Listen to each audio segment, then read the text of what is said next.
Բարև ձեզ հայեր ջան։ Երեկ մի այսպիսի պատմություն լսեցի։ Երկու հարևաններով նստած հայաթում արևածաղիկ էին ուտում։ Մի հարևանուհին մյուս հարևանուհուն ասեց. «Գնամ սուրճ դնեմ, մինչև կգաս»։ Եվ գնաց։ Գնաց սուրճը դնելու, հարևանը սպասում է։ 10 րոպե, 15 րոպե, հարևանից չկա ու չկա նորություն։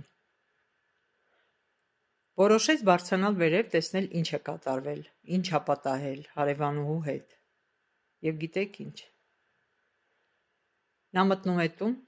եւ ապշում է։ Հարևանուհուն ինֆարկտ էր խփել։ Ինչի համար եմ այս պատմությունը ձեզ պատմում, հայեր ջան։ Որ մտնում ենք ձեր տները, բոլորիդ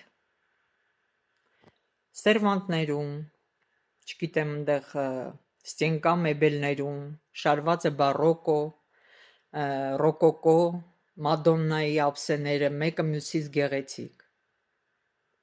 Ուզում եմ հասկանամ, ինչի համար եք դա պահում, ում համար եք ավելի շուտ պահում։ Կյանքը այնքան կարճ է մեր, հանեք,